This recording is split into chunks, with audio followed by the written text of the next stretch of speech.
Good evening, Sagar sir. Good evening, Bharat.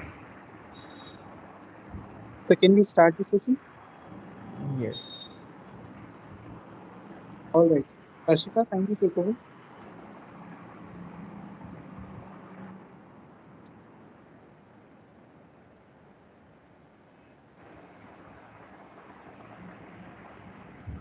So, a very good evening to one and all present here. I, Harshika Kasliwal, welcome you all to the second session of eStart 2021, which is a pre-incubation training program for the early age startups organized by Entrepreneurship Cell, Amity University, Rajasthan, in association with Amity Innovation Incubator Jaipur, supported by Atal Innovation Mission and Institutions Innovation Council.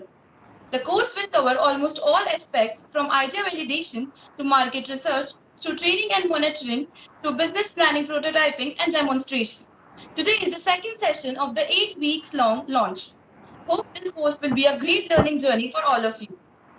The topic for today's session is design thinking, and our expert for the session is Mr. Sagar Katwa. Mr. Sagar Katwa holds 4 years plus experience in building business, driving growth, and managing people. Currently, he is working at Unotech Software Private Limited with experience in Strand Life Sciences as scientific support executive, and he is also founder of Rockstone Sports Nutrition. We are fortunate to have you here with us, sir. You all can post your queries in the chat box and raise hand if you want to ask some question. Over to you, sir. Uh, Hi, Harshika. Thank you for a generous introduction. So I'll start the session with a small poll for which I am posting a link into the chat. It's a two presentation poll which I request all of the participants to fill through. That will help me understand the understanding level of design thinking amongst the attendees. So I have just posted the link into the chat, and I am sharing that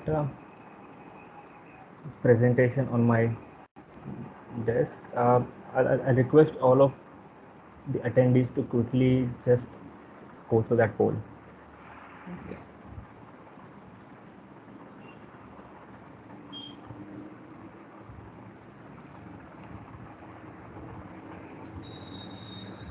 So I have one response so far, and we have total how many? 41 presentees plus 14 presenters, so close to 50. So I'm expecting close to 30 to 40 responses, and then it would be of great use.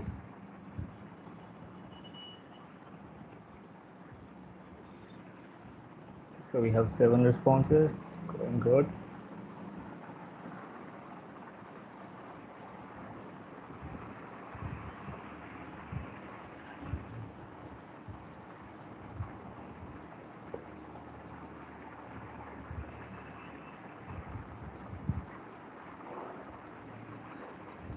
Okay, 8.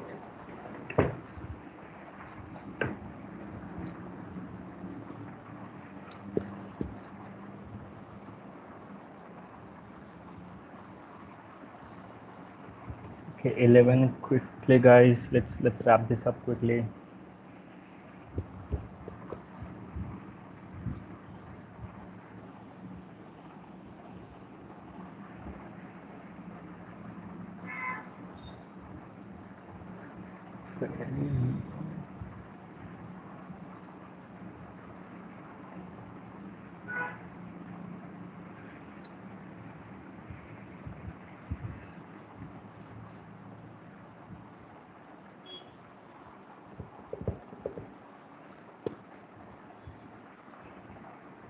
We have 13 responses so far, guys. I'll be keeping this open for next 3 minutes. Please quickly. Uh,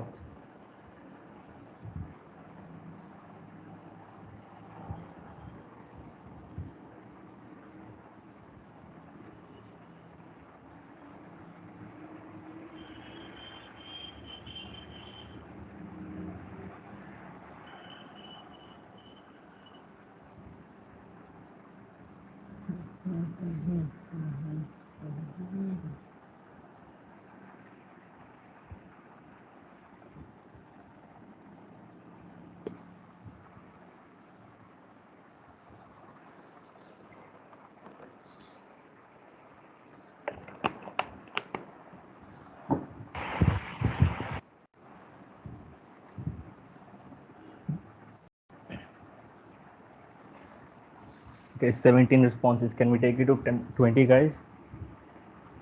18.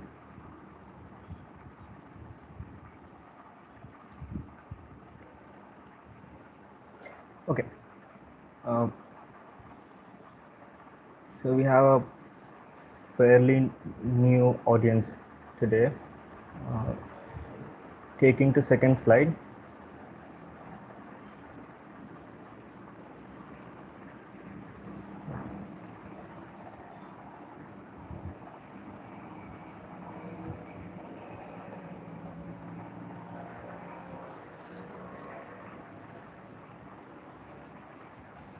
Guys, please stay on the same window only. The new slide has updated. Great.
Guys, one more minute and then I'll be closing this.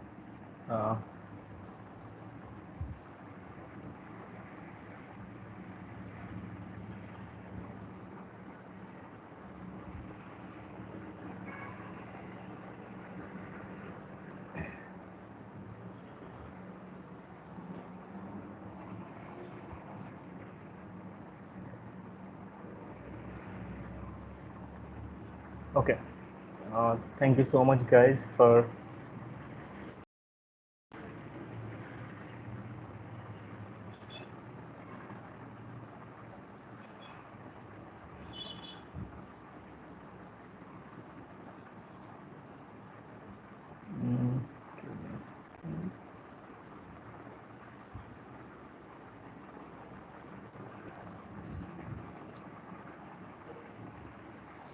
yeah. So okay, guys, welcome to Design Thinking.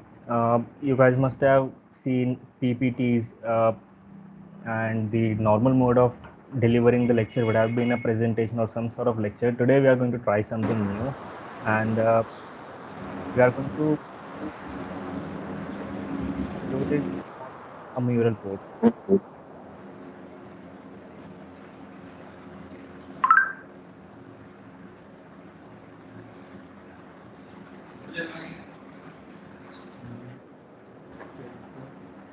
Pickup का बड़ा 500 में बात हुआ वो एक side का बोला दोनों साइड का बोला पता नहीं Guys, please mute your. नहीं एक साइड का 500 बोला 500 Okay.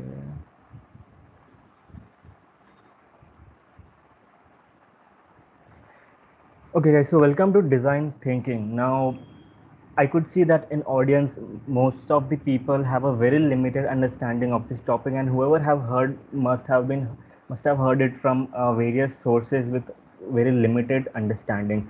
So, design thinking is to frame it up. It's a thinking style.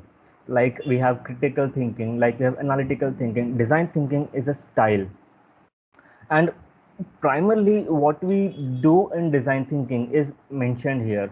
So design thinking is used for two purposes, either a problem solving approach or a opportunity discovery scope. Now, in terms of problem solving approach, when we look at a problem, our innate nature tells that boss ये problem है, ये solution है. That's what we have been taught from childhood.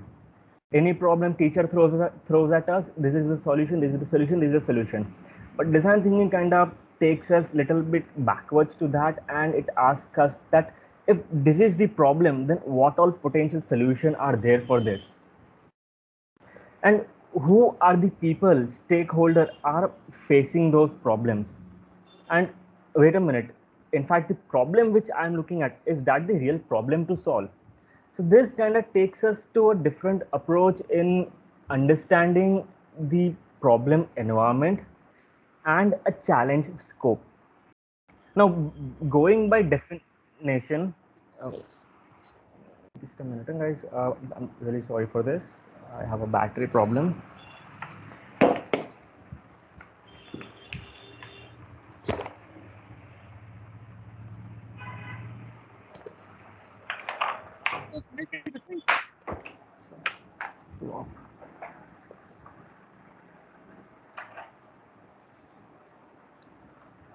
Okay, sorry for interruption. So yes, going by definition, design thinking is a human-centered approach.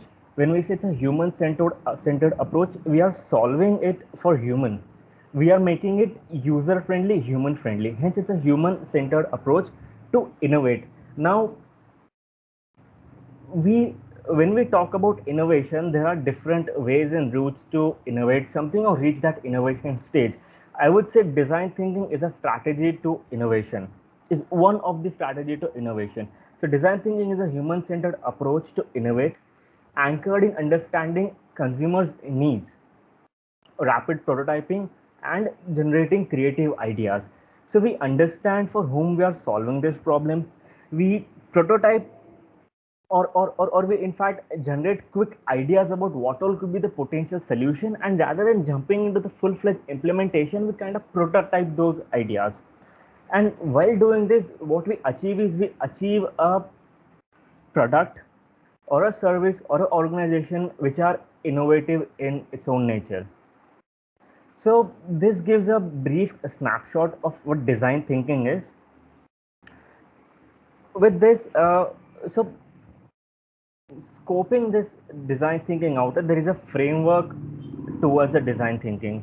We call this double diamond framework. Now, why double diamond? Because it looks like two diamonds in literal sense.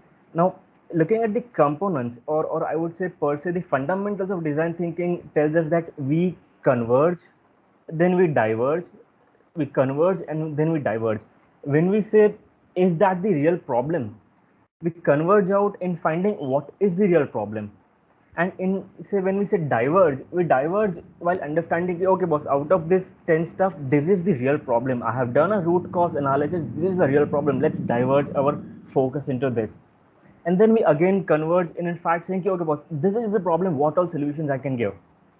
And then we again diverge. So hence the two arrow going up in a discover phase, and then again meeting in define phase, then again going out in the ideate phase, and the going in the prototype phase. So these are the four phases to a design thinking approach. Discover phase more or less lets us discover the challenge space which we are working in.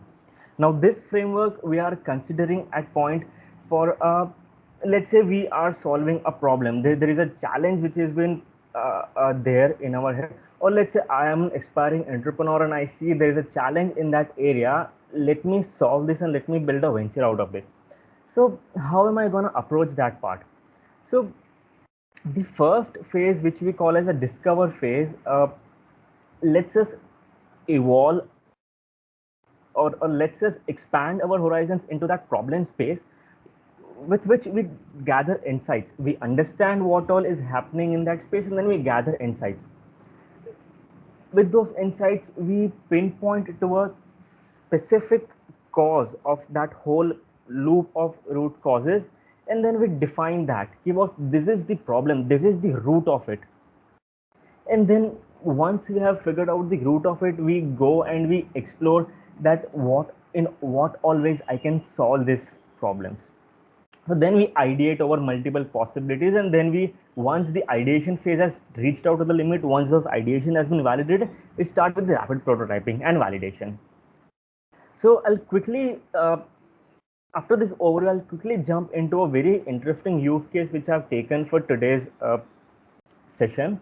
Now, since we have seen COVID second wave creating a havoc around the entire nation, we observed that the remote villages, or I would say the tier 3 and rural areas, were affected at its most. First wave couldn't reach them, but the second wave has reached them in a very massive manner.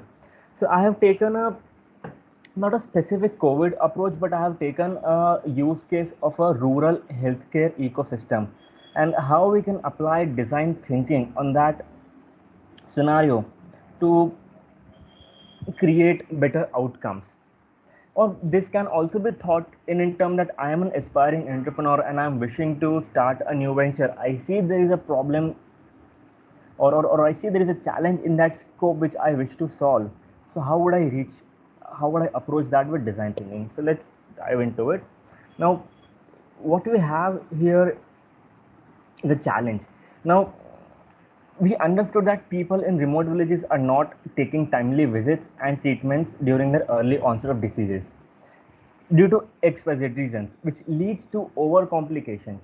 And by the time those diseases progresses, and by the time they think of going to the hospital, the disease worsens up to another level, and the overall health outcome of a community reduces to a significant level. After that, what people do, they complain that government is not providing enough facilities, and on the other hand, government says people are not proactive. So what should we do? Now if this example, or if this problem has been thrown into a classroom, I would say most of the, or I would say many of the solutions, teacher would say, okay boss, this is a problem, what solution we can come up with? A quick roundabout of solutions would have come up like, let's create more campaigns, let's increase the doctor shifts, and let's increase the bed capacity, or let's incentivize people to visit healthcare, or let's make a mobile application which will help them to schedule up quick appointments and all of that. Well, yeah, these are good solutions, but let's see what design thinking can lead us to. So given that we have understood our challenge scope, my first question lies at, is that the real problem, people not attending the hospital and leading to a poor health outcome? Is that a real problem? Well, I don't know. So my journey starts from there. I will ask questions like, why is this happening?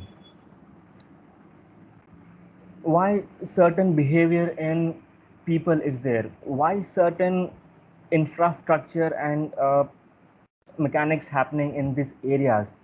Where exactly is this happening? In which part of I would say villages this is happening? Is it to the remotest of the village, or even to the tier 3 village cities, some or the other way there is such of a behavior? When is happening? Does this happens during a certain crisis environment, or this is a very regular thing happening?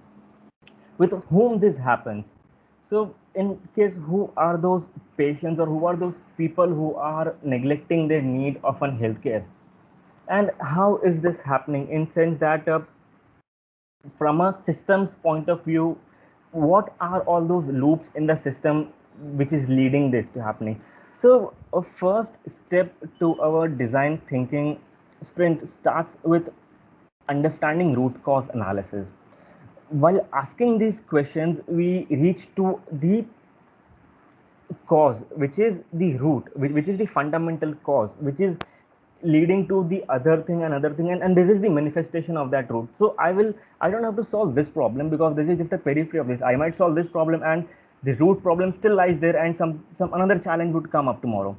So idea is to go to the root, and while asking these questions, what I do is I create an empathy for the people involved in that scenario.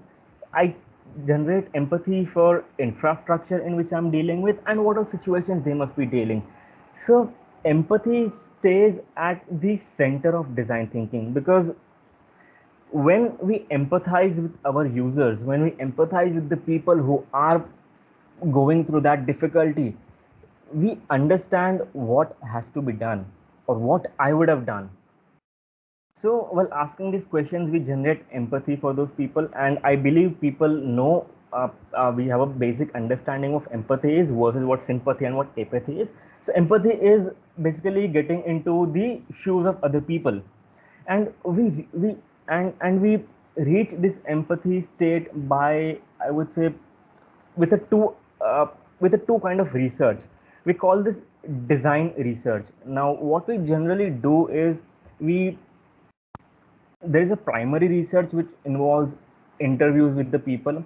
I would personally go to that remote place, and I would observe people over there, and then I would see a few uncles or aunties suffering, and then I would have a very structured interview, and I would understand what are their views, why such behavior is manifesting out of this situation.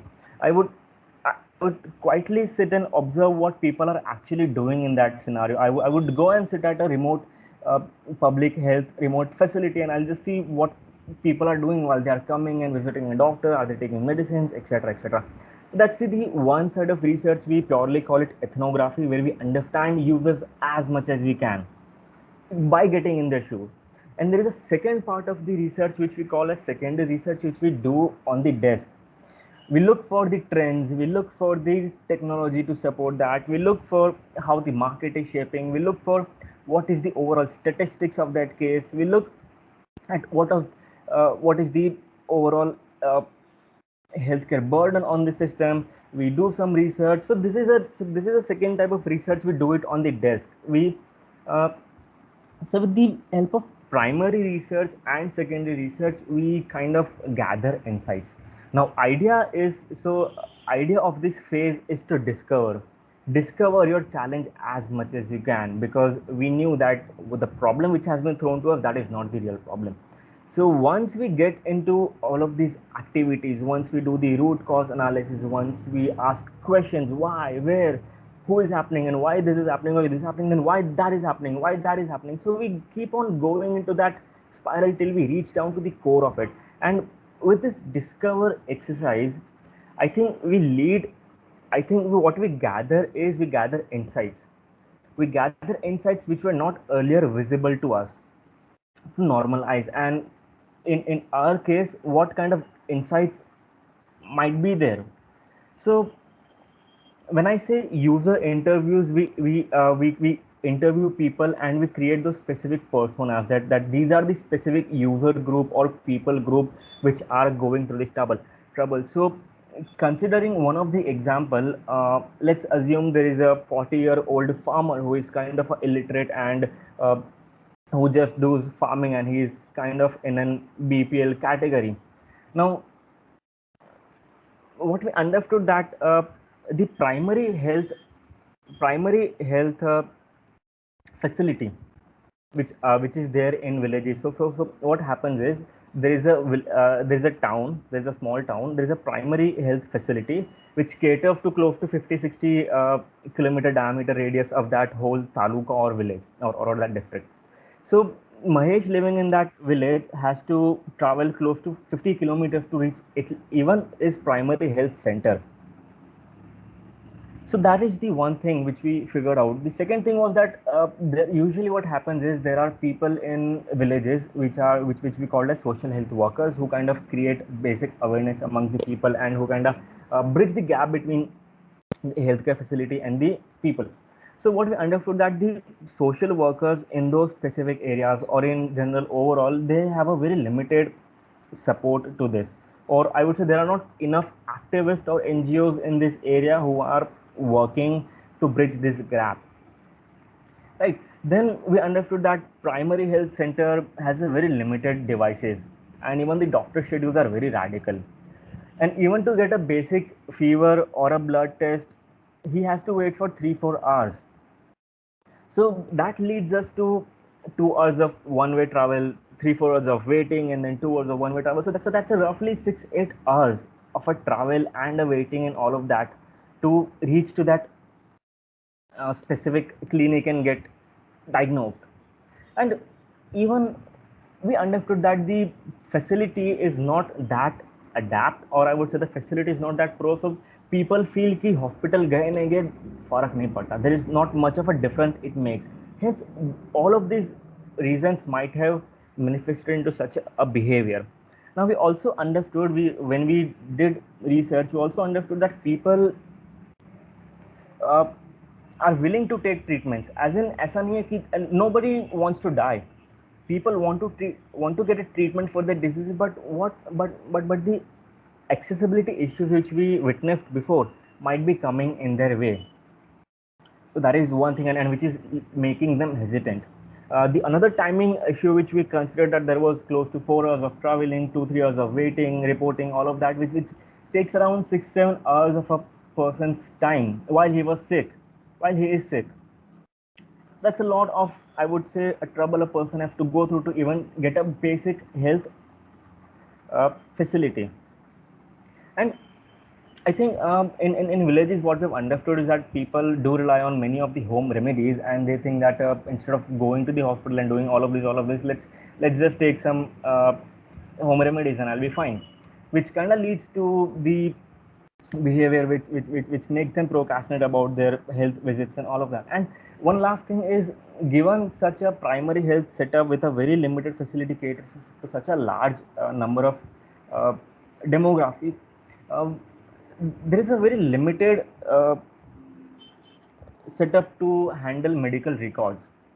So every time a patient goes in, he is considered as a new patient, because there is a very limited. So maybe hospital would have given him the file, and then he would, given in the village scenarios, he would have file wouldn't have been there for a in house for a day or two. So there is a very limited medical records. So hence, every time patient travels, he is considered, he is considered as a new patient every time, and there is no consistency in those treatments. So while using those approach from a challenge, we understood that, boss, this all is happening, which is leading to this. So should we solve what was given to us earlier, or should we focus on the fact that what we have received now? So we call this phase as a defined phase. So this is a two arrows converging. While out of the discovery, we gathered many research. We did, we we we had lots of insights, and then from those insights, we kind of come back and understand कि this is happening. Then what is that root cause of that? And we define our challenge one more time in that part. And in our case, what we understood is that lack of consistency, accessibility, and a centralization in healthcare systems leading to such user behavior. That is one of the possibility. Second, given that the technology intervention has gotten so rapid into urban healthcare, there is a negligible amount of intervention in the rural cases. And in the time where we have digital health, we have digital therapeutics, we have IoTs, we have point of care, we have analytics, and the whole transformations out there, there is a very negligible interventions amongst those areas. And third thing is, given that there is always a need for social workers in those societies to motivate people and group those people, there is a very limited support from such institutes, or limited support from a healthcare social workers. So there is not much of a bridge between these two. So this leads us to redefining our challenge one more time. And at this point, we kind of think that, okay, this is something which I feel is uh, maybe a root of it. And I think let's work on this. So this kind of fills up our one diamond where we where we discovered the challenge, and we defined that challenge one more time. Now, once this is done, we come to a phase called as ideation. But before going there, I would like to emphasize that the loop which we just discovered is a reiterative in its own way. Hence, in reality, such a process is not linear fashioned. I do research, I gather insights, I go back. Based on those insights, I do more research, then I gather insights, I validate few facts, Then I do more research, then I understand, okay, these four things are filling into a place. I think this is it where I have reached to a conclusion. So reiterative in model is we keep on going back to it in circles, and we stop when we have defined it very clearly.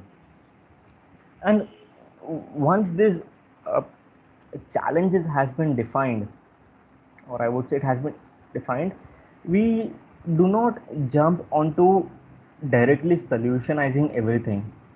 So here we stop and we think that, okay, I think this is the real problem which I have reached. What all what all solutions are there for this?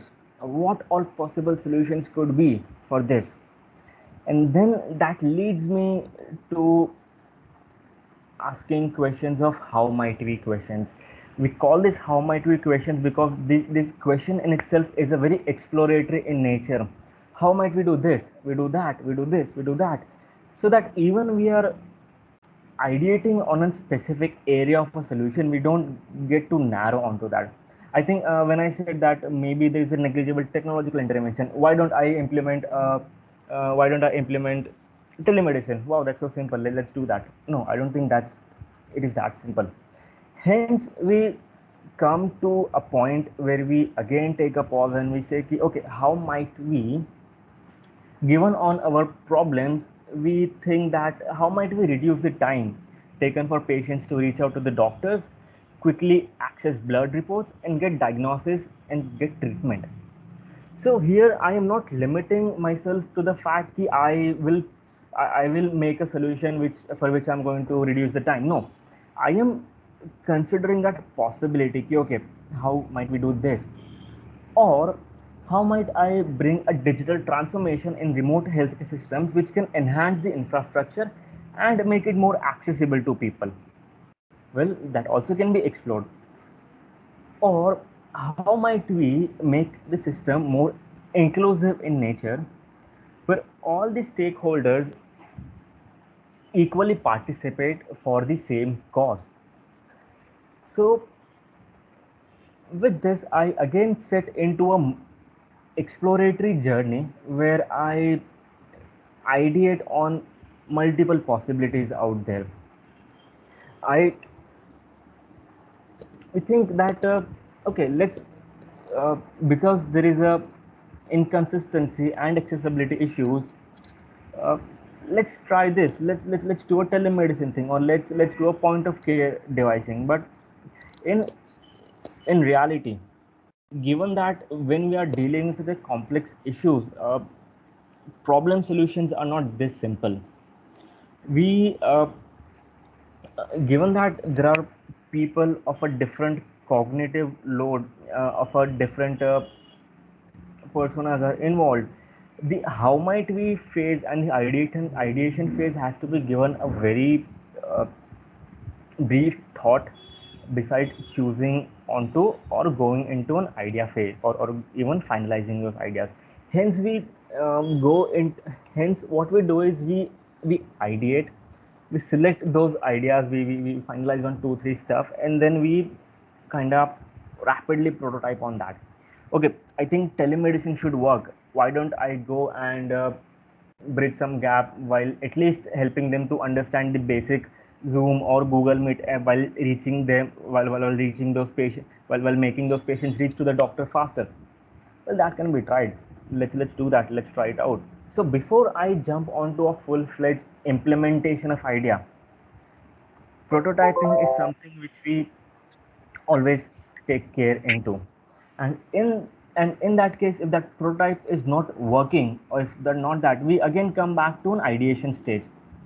Or let's say if we have implemented those prototype and we think that okay, this is not falling into a system, I might be forced to go into back of a discovery phase. So design thinking in its nutshell is a reiterative process where it's a divergence convergence involved. Now, coming back to our ideation, when all of these stuff I considered, my secondary research told that there is a upcoming trend of telemedicine coming in. My research told me that the point of care therapeutics are booming up, where if a patient does not need to go into a laboratory to get a blood test done, there are small handy devices with which such test can be performed.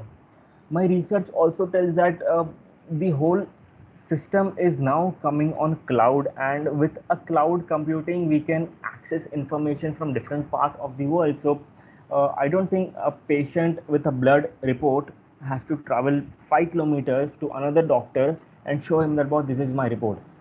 That can be done via cloud. My research tells me that there are new therapeutics coming in which can help people manage such health issues and keep them aware of their trends and lifestyle.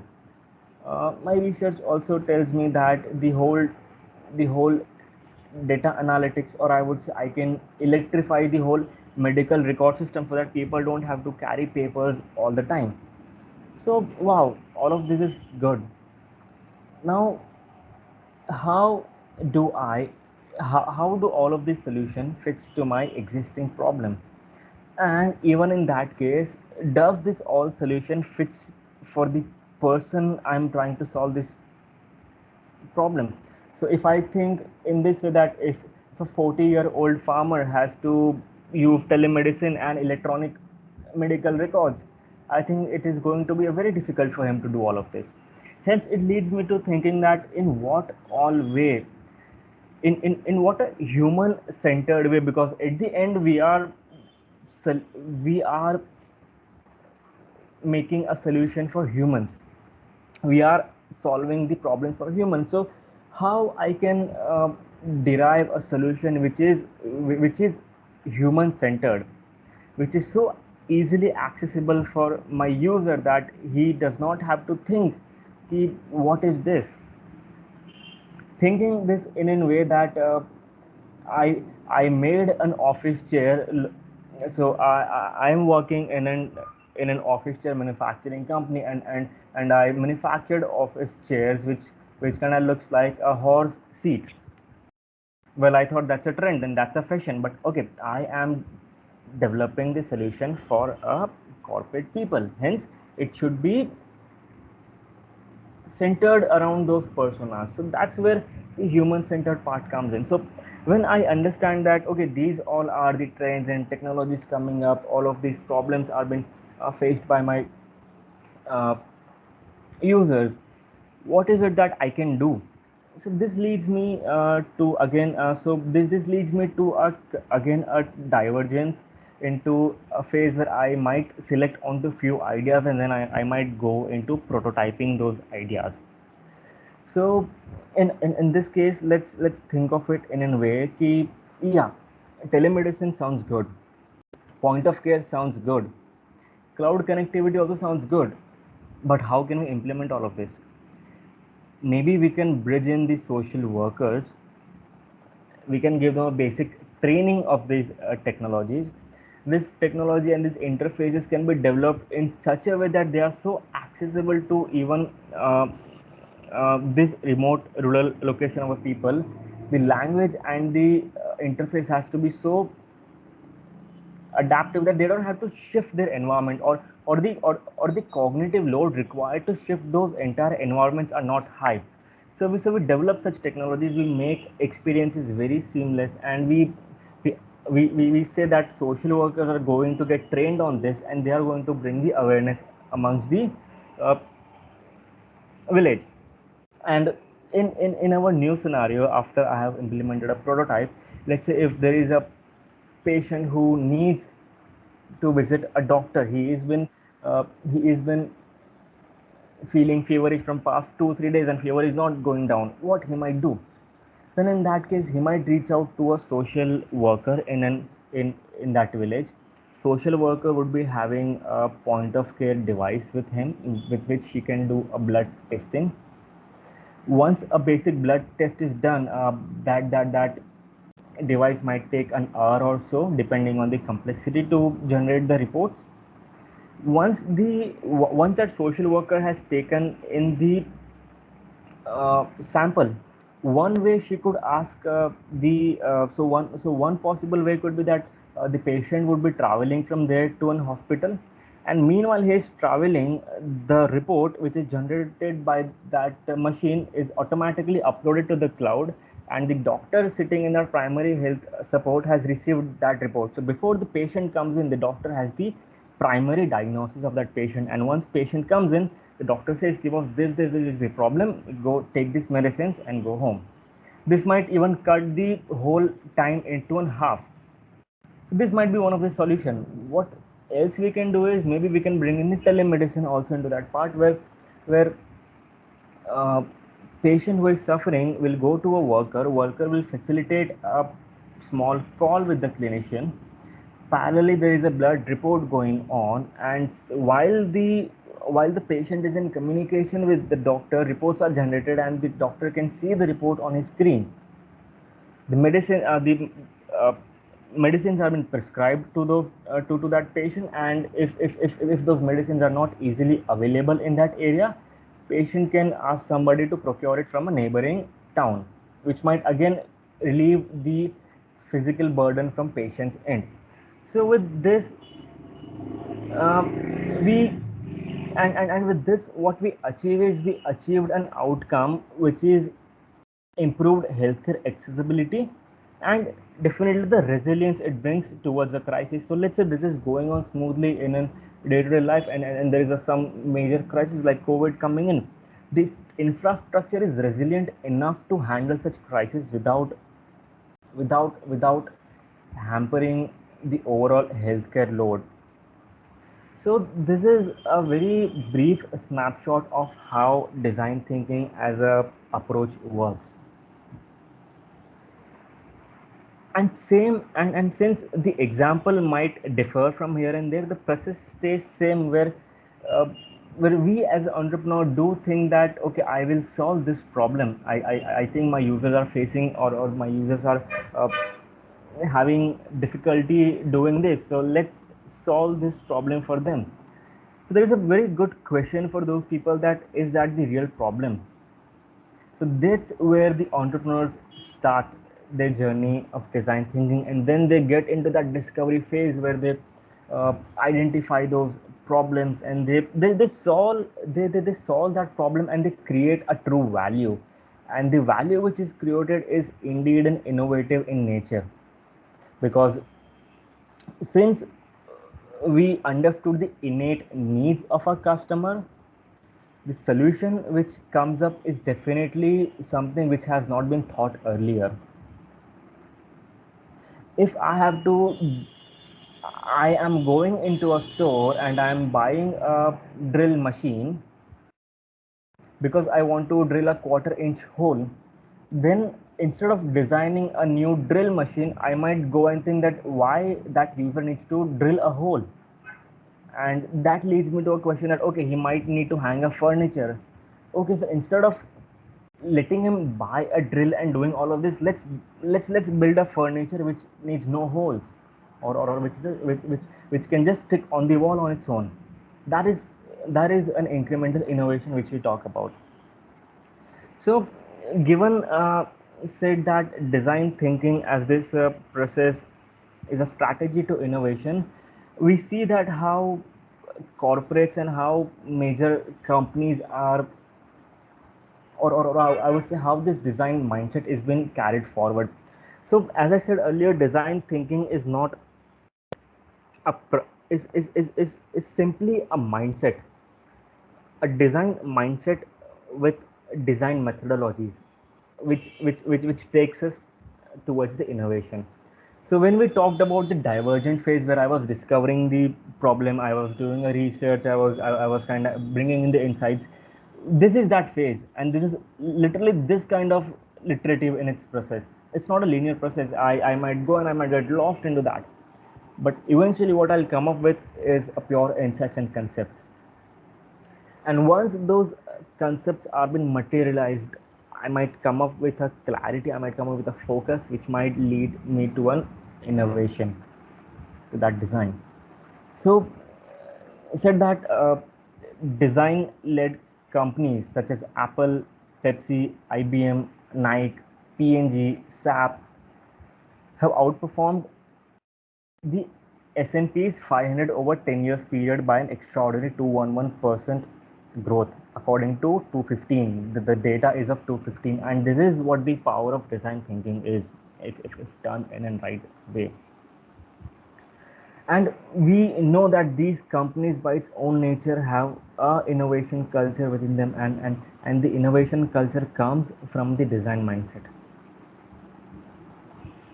And looking at the this takes me to an example where the era of 1980s was an era of manufacturing. It was an era of engineering where innovation used to mean a constant R&D improvement. We have this product, how can we make it better, how can we make it work better? And the innovation purely used to happen in R&D labs. It was so focused in its nature, where what customer wants was not the priority. How this machine can operate better was the priority. And thanks to that, we rode a technological wave in that late 90s and early 2000s. Later on, people realized that machine can work at its best, but who are using those machines? That machine is being used by a human. So what about him? Is is is my advancements sufficient for him, or is he or he uh, finding them valuable? So hence, from past 10 years, I would say, from past 10-15 years, the culture has been shifted, and the whole idea of innovation has been transformed in a way that it is no more limited to an R&D labs. Innovation is no more restricted to innovation to R&D labs, where now the voice of customers are taken in consideration. uh, what customer wants, what is good for him, what makes his experience better, and how all and by what always I can enhance those experiences. So the focus of innovation shifted from being an engineering driven to design driven, and from a product centric to customer centric.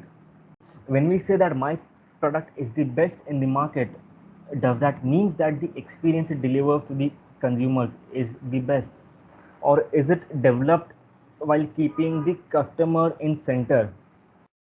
So those are the new definitions of innovation coming up.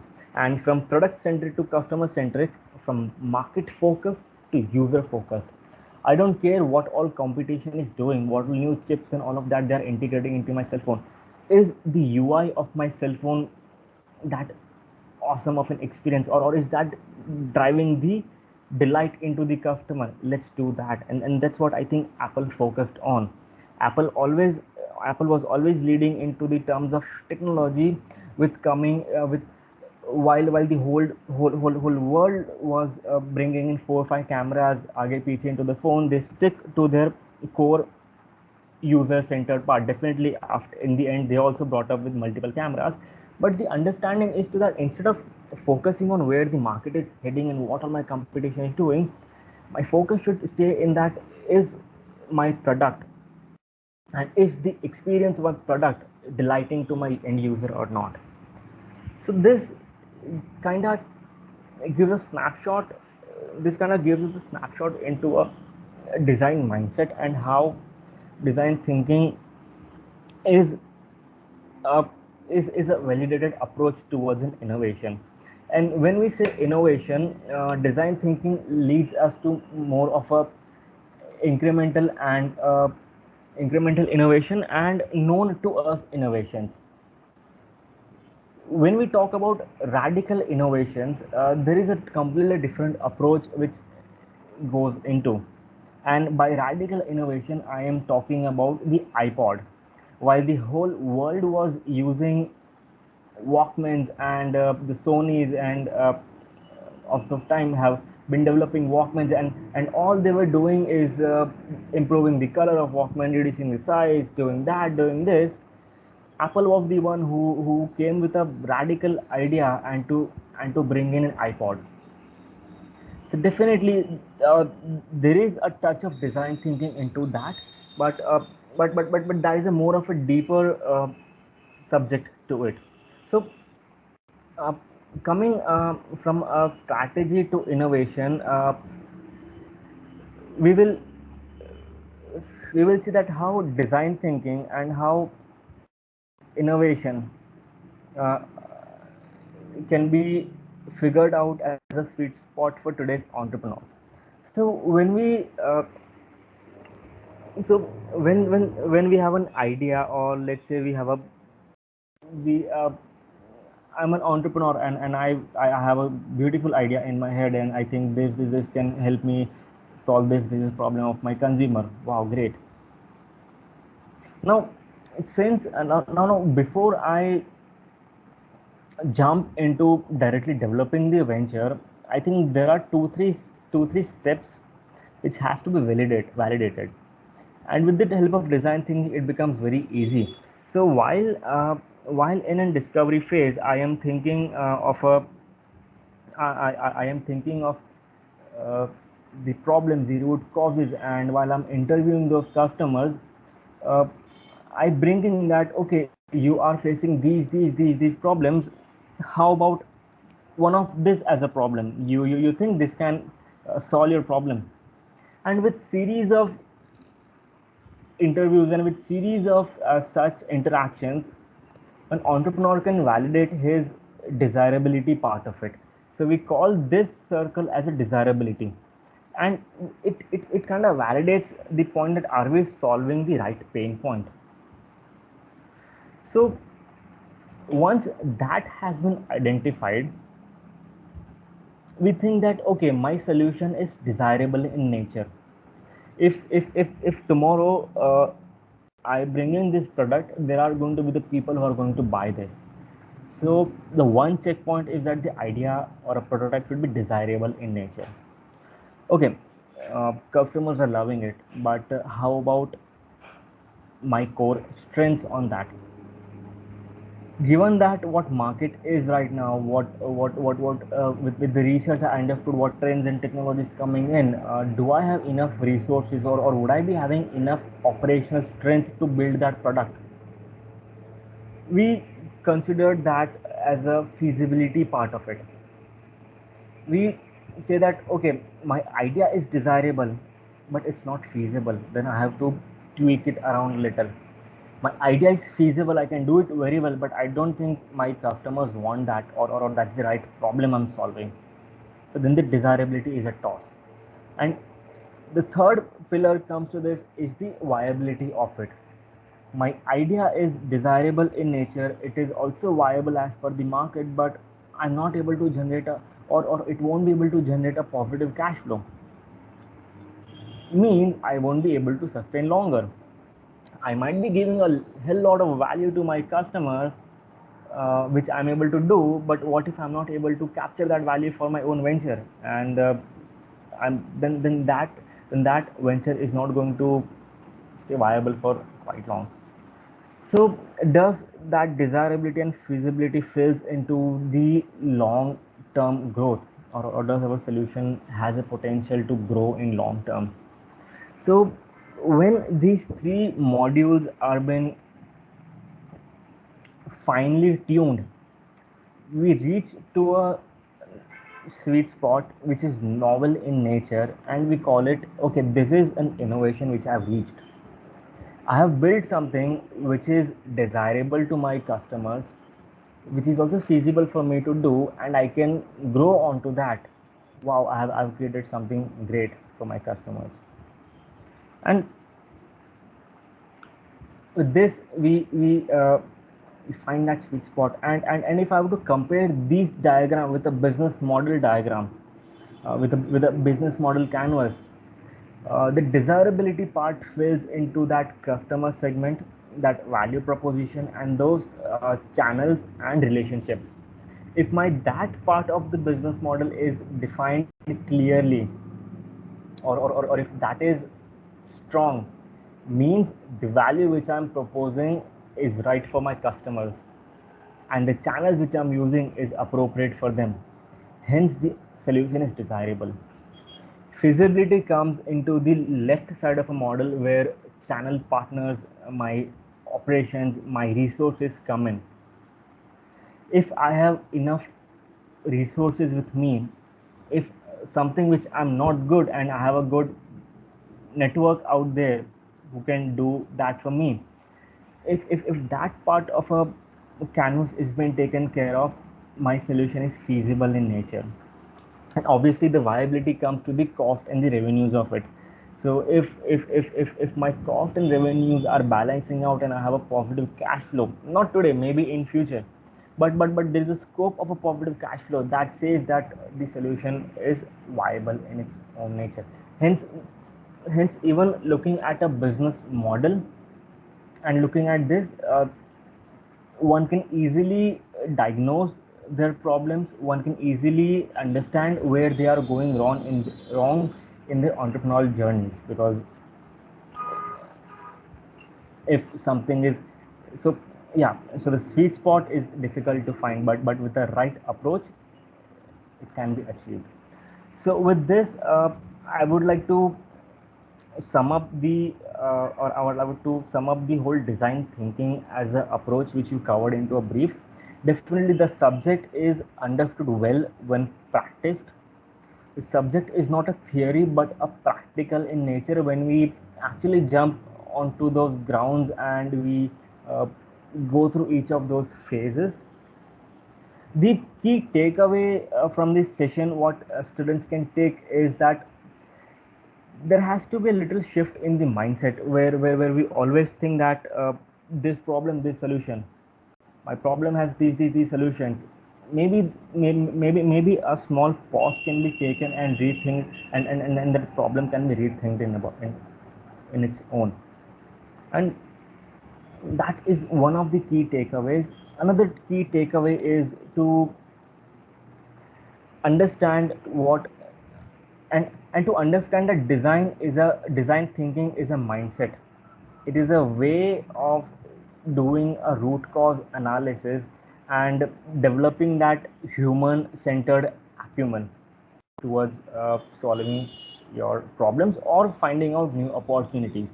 So in case of new opportunities, if we say we started with a challenge, what if I am aspiring entrepreneur and I haven't identified any of the challenge for my customers, but I want to start a business, I want to have a startup. I think I'm good at solving problems, but I have not identified that problem. Well, in that case, we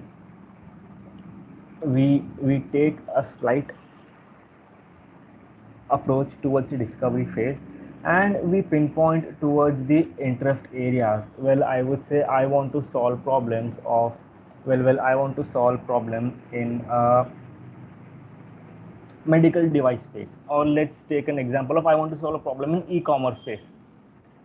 While there are multiple businesses, companies doing this and that, how am I going to find that sweet spot for me? Hence I go into a discovery phase and I just understand everything from a very plain perspective. I don't jump onto problemizing everything or solutionizing everything. I just do my good secondary research, primary research around that phase. So in that case, a discovery phase starts with an interest area which defines into a specific problem which gets validated over that journey. So hence the approach stays similar. There are some different steps which can be taken in problem solving space and an opportunity discovery space.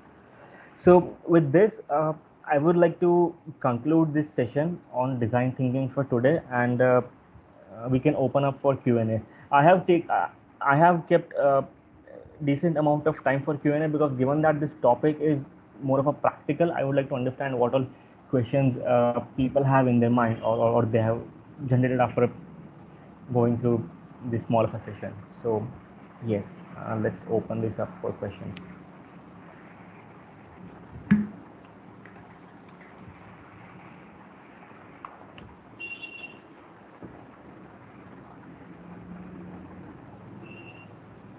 Mm.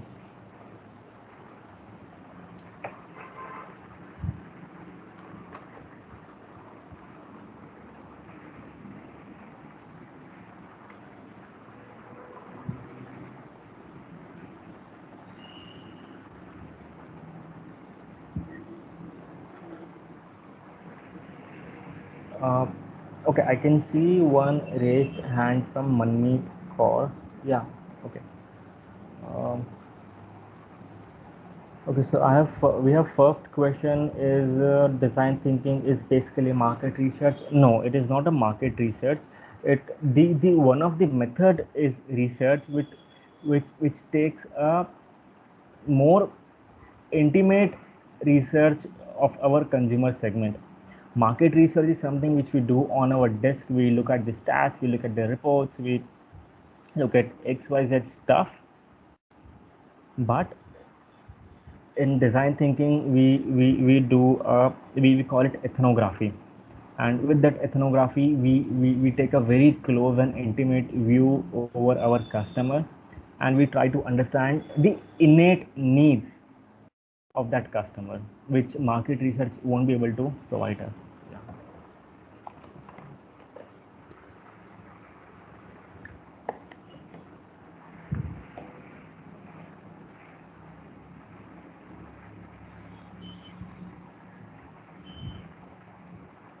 Okay. Yeah, Manmeet Kaur, go on.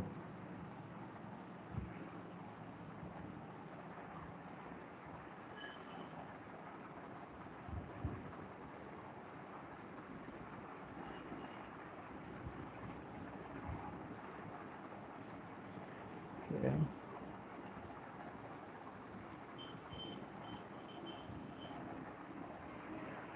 We have another question from Margaret Francis saying that customer focused, technologically driven design to frame, especially need to frame rural or tribal health accessibility, affordability is another issue for implementation of design with proper. Okay, I don't understand this question. Can you? Is it a point which you are trying to make, or a question which you're asking? So please clarify if you're there. Uh,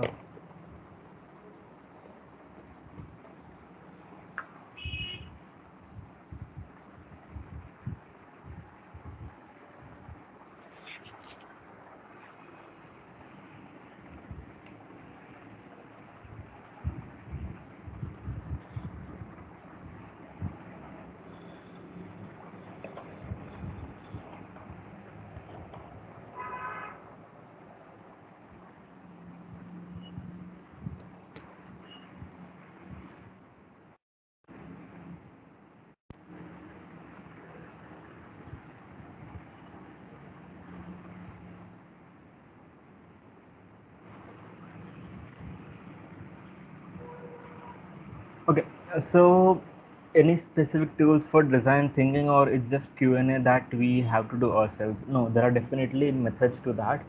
Uh, there are there are 2-3 methods which are mainly used in an primary research phase.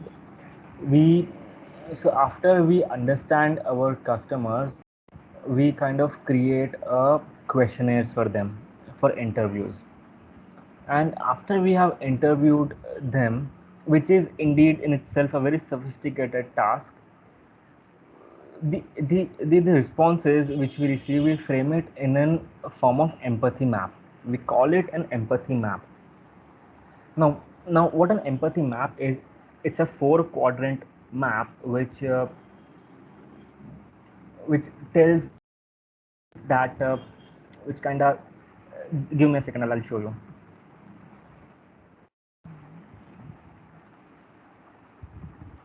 Yeah, so it's a 4-quadrant map which kind of helps us map that what my user is saying when he's been thrown at such, or when he's been thrown with such problem, what he's doing while tackling this problem, what he's feeling while doing this, and what are his thoughts in this. So it is a very sophisticated observational techniques onto which we while there are verbal hints from the user, there are also some non-verbal hints which we capture while interviewing. So that's where we put it in thinks and feel space. So one is an empathy map, then there is a user, then there's a second tool called as customer journey mapping. For example, if my user is using xyz, if there is a journey that user has to go while doing that specific task which I'm going to solve for him, I understand his journey from start to beginning. I understand that what he will do first, उसके बाद क्या करेगा, उसके बाद क्या करेगा. So I'll do a step by step analysis, and in those step by step analysis I will bringing those interviews, and I will mapping in ki, in those particular steps which is that step where the experiencing is dipping, or which is that step from where user is not able to go ahead.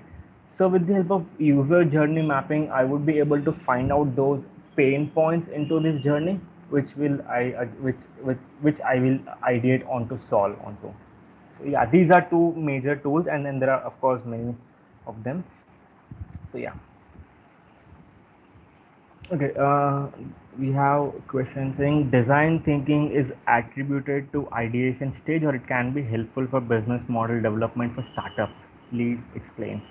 So design thinking again, as I said, it's a mindset, and while doing any activity, we keep that mind on, and business model is something which you would reach after validating your idea. So it is, so the design thinking stays and goes from the ideation till, I would say, till forever. It goes forever, but the major use, or I would say the pivotal role it plays in an ideation phase of a startup. Once once raw ideas are been bifurcated, or once raw ideas are been are kind of materialized, and when that value has been translated into business model, keeping a holistic view of the primary and secondary research, means user and the market, gives a gives a upper hand into that model. So, yeah.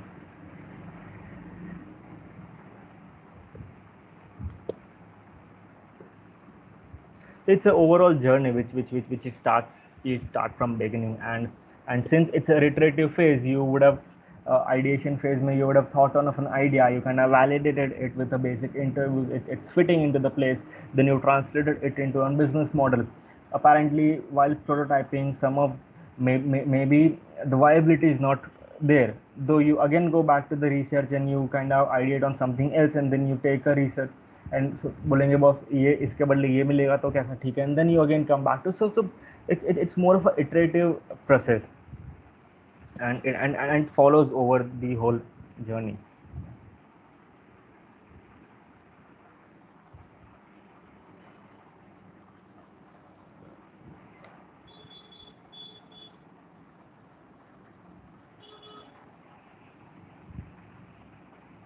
Good evening, sir. Good evening. Regarding the last question for you, regarding the ideation, Sir, you are not audible properly. Can you come again? sir, regarding the last question, which I asked you, that is regarding the business plan, business model development, and the Yes. relationship between this design thinking, the business plan. Basically, design thinking is basically helpful for the idea validation. So I would like to know, sir, at which point we will be able to know that our idea is not, uh, I mean, uh, not, I mean, fruitful. It is not going to help, not going to work. in this basically design thinking. At what moment we will be able to know that our idea is not going to work? We need to Uh, change the idea. I'm sorry, but I kind of got the half part of your question, right? So one thing you're trying to ask is that how can we validate whether our idea is, matlab, whether we are going on the right track or not, right? Or if Right, sir, possible, right. can you just And at that moment we will be able to know that we came to know that the idea which are working upon, which we are basically working upon, will not be fruitful. right? Yeah.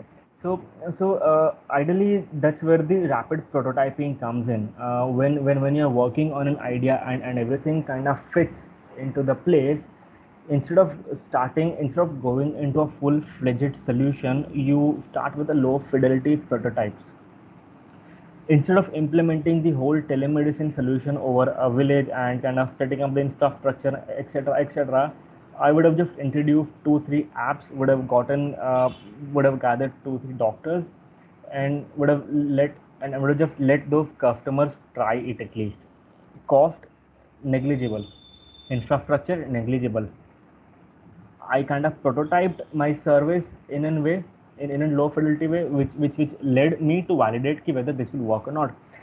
One thing would have come up that in that low fee prototype, customers wouldn't have given a call to the doctor. They are saying कि नहीं हमको video पे करना ही नहीं है. We will not do that. We don't understand that. We don't understand what he's trying to say. We don't want that. We don't want telemedicine. That means no matter how good of my idea is, prototype is not appealing to the doctor, to the patient, or in fact I would not say prototype is the solution when tangible in their hands is not appealing to them, is not yet ingrained into the behavior, means it says that this user group is not going to buy my full-fledged solution. Hence let's not waste lakhs of rupees developing a full-fledged solution. Let's go back and let's discover where we went wrong. Let's discover what all other ideas can be worked upon. Let's discover what are we working on the right pain point. So that's how it goes in a manner. And obviously the prototype definitely the prototyping, the reason it comes handy because it helps us figure out the desirability part of it. Feasibility, desirability and feasibility, both of that, because we understand that there is no point in building something which my customers will not desire, or at least in order to give me or as an entrepreneur myself to sense that what I would be building, let's build a prototype so that I can have a vision for it. I might not be able to sell something which I'm not able to see it actually working, people actually working on that. So yeah, that's how the kind of process goes in. I hope I've answered your question. Yes, sir. Yes, sir.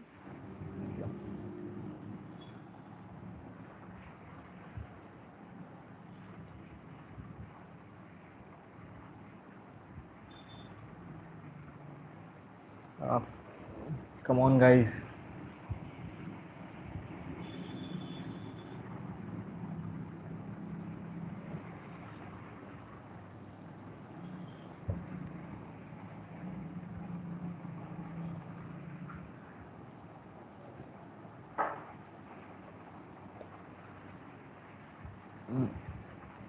Panelist team, do you guys have any questions in contextual design thinking, since you guys are day in day out some or the other way getting exposed to this and maybe working into this area? So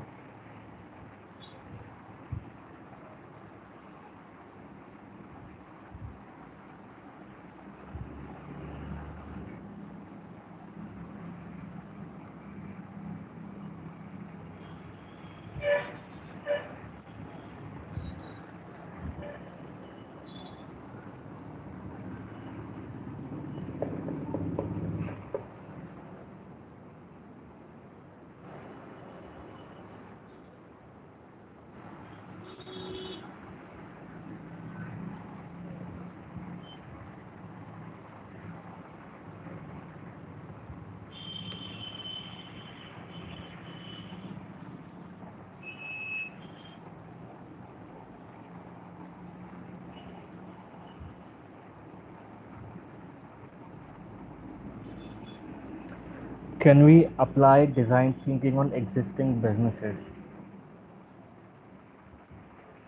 Well, in that case, yes, definitely we can. Now, we have to understand that businesses in their day-to-day life are going through the scope of growth, their scope of scale up, their scope of operations, and there is a day-to-day stuff going in there. And what happens is, while those businesses they are doing those stuff from years, they think they have mastered it, and certain ways, certain operations, certain stuff which works in the business keeps on going on for years without even giving it a thought that is this the correct way to do it or not. So there are many active businesses who think that they have kind of reached a point where their growth is stagnant. They're not able to grow, or there are new competitors who are coming in and taking their market shares. So in that case, definitely design sprints can be worked upon with such people. We can have certain activities, and there's a completely different context to it. We call it enterprise design thinking, where we start with a specific business challenge, we understand the context around it, and then we just follow the processes. So yes, it has been applied, and it can be definitely applied on existing businesses where they want to scope out the source of growth, or they want to improve the experience of their existing customers, or they want to kind of improve their internal operational efficiency. So yes, it can be applied in multiple ways. Yeah.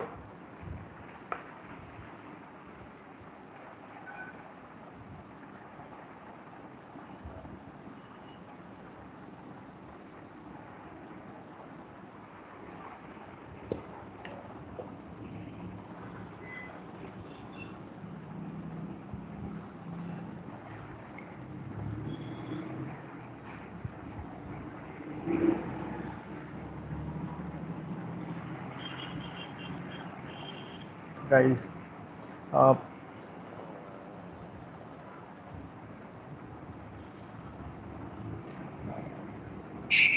Sir, regarding the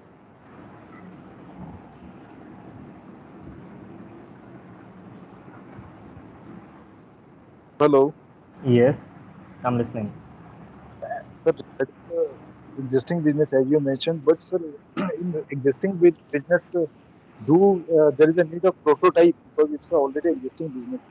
So while doing the design thing,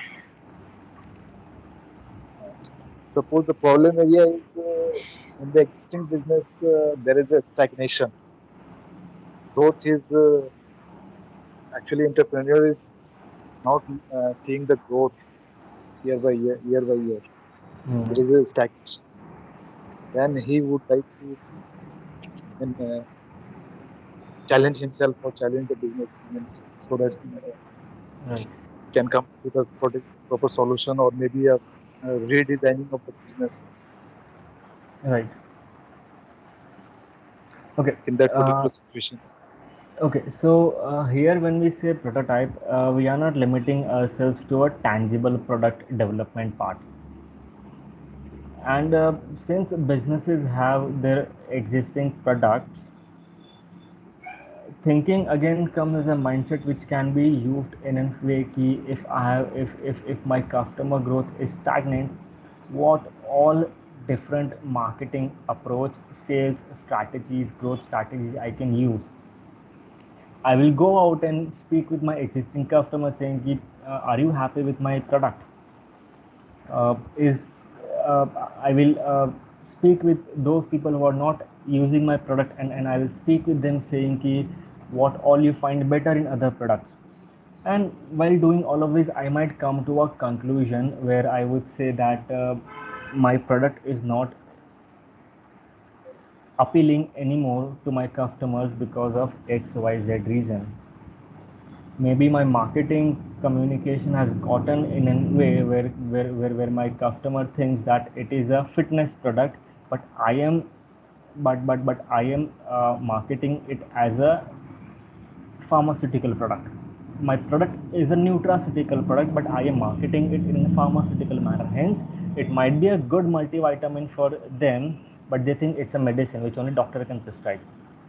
So in that sense, I would not prototype, or I would not go and fix my product. I would go and fix my marketing communications, and then I would try. I would not simply jump upon the whole new campaigns, just do it the other way.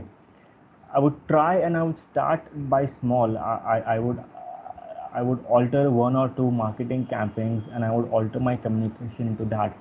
If I see the engagement is increasing, if I see the customers are kind of liking that, then I would evolve onto it. So prototyping is not always about a tangible product. It's an intangible. It could be an intangible process as well. In my operational process, if XYZ reason, say my employee is getting exhausted and there is no productivity, what always I can ideate and I can improve my employee. I can speak with him, boss, what is the problem, what's happening to you, and he'll say this that. I'll not say right away, I'll not say weekends off, go home.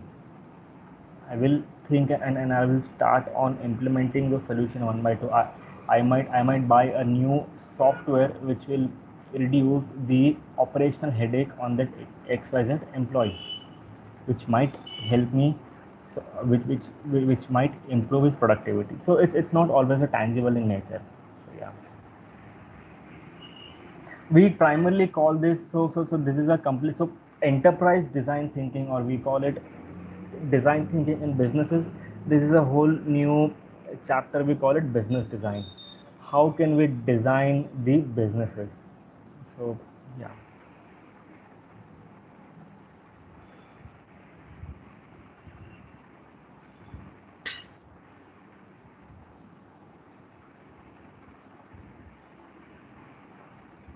Sir, I think there are no questions left. And if we find some questions, then we'll get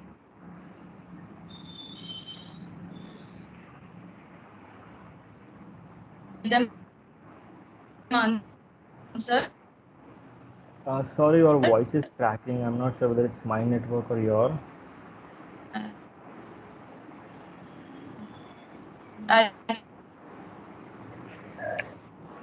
I'm not.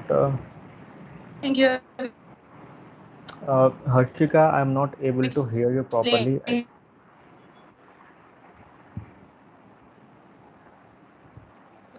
So Bharat, can you validate whether it's my network or her which is causing the problem?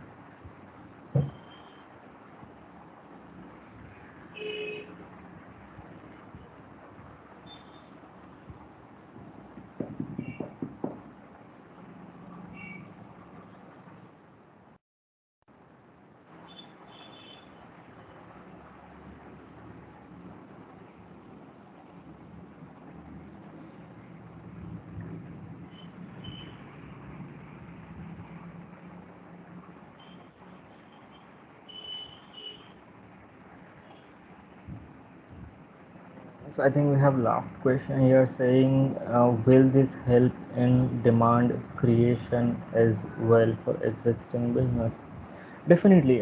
Given the kind of challenge we work upon, we kind of figure out whether it's the product which is a problem, or it's a communication that's a problem, or it's a wrongly defined customer it's a problem, or the competitor has a very advanced feature and my user base has shifted. So I think what happened with Facebook, where earlier it was appealing to millennials, the audience shifted to Instagram, and then there was a new user base for Facebook. So Facebook definitely would have thought about what happened, where all of our audience went off, and then they would have thought of different strategies and different design thinking methods, and then they would have validated okay, the platform is no more appealing, or or my user base is evolving, it is time to create something new for them while we cater to our new segment. So definitely, so this is where an exploratory phase goes in that uh, place. When we say define, when we say discover could be used in any context, be it in a problem solving context, be in a tangible context, be in an entrepreneurial context, be in an existing business context. Once we explore, we understand what is the root cause behind that, and from there the process follows as it is. So yeah. Mm.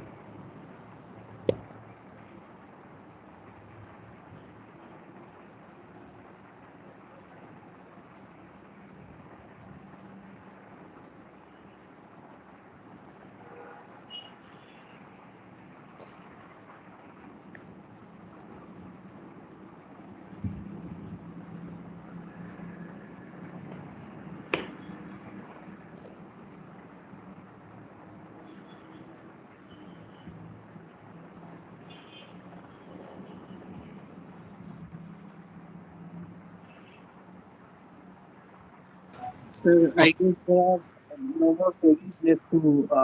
Can we conclude the session? Yes, definitely we can. All right, sir.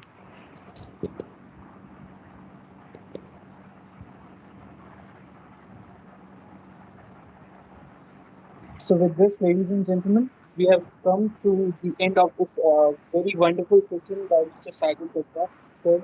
And this session was really very insightful for a person like me, wherein I am very much interested into entrepreneurship and startup.